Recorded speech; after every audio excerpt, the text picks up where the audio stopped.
A man stands at a gravesite, but no tears flow. Another man gets divorced, but not a single tear is shed. A man loses a child, but there's no crying of any kind. He thinks about what's going on in his head because that's all he knows is thinking. And because he was abused as a child and does not allow himself to feel his feelings.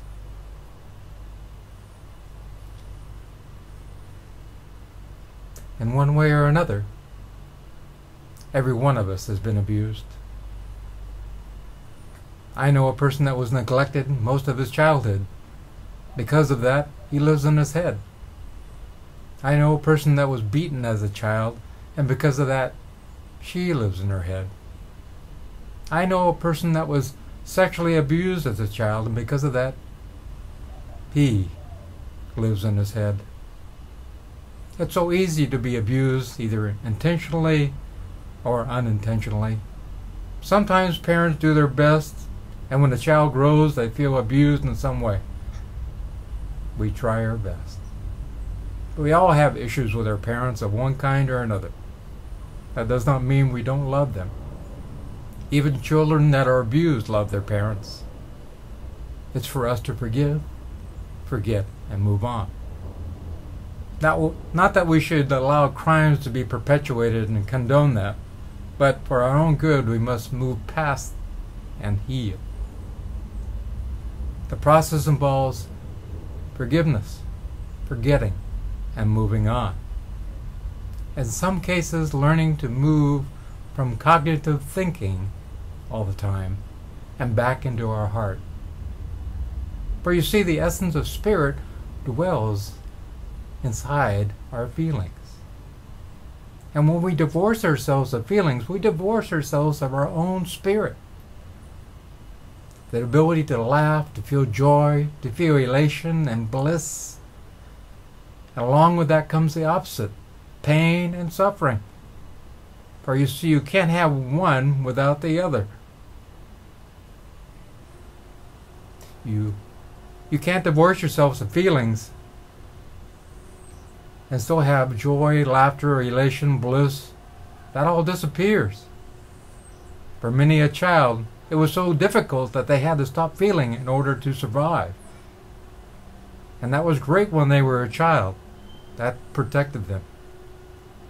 But as an adult, you can't have a relationship with great depth if there's no real great depth of feeling, of joy, happiness, even sadness.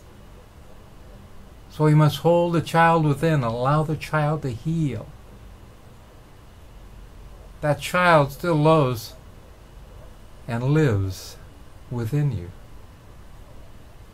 You can't get away from the child. That child within allows you to laugh, to feel, to have joy. And if that child is hurt and not allowed to feel, all those feelings disappear. Even acting silly is not allowed for one who has lost their inner child. So we'd like to have you close your eyes and take a couple of deep breaths and go along with this process of healing the inner child. Now imagine a beautiful park and see a beautiful green park bench in the sun, and there's a cool breeze blowing, and it's nice and cool on your face. And notice a child playing on the swing nearby, and the child comes over and sits on the bench with you, and that child is you. And you sit down beside the child and ask if you could hold their hands. And you tell that child that you are sorry, that you have been missing for a long time, and you haven't been there for them. You tell that child that you love him or her with all your heart.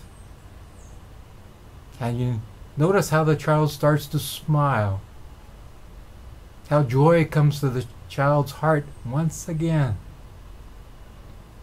Now move a little closer and hold your child. Put your arms around your child. That's right. Now look into their eyes and tell your child that you are here for him or her, and you will never leave for as long as you live.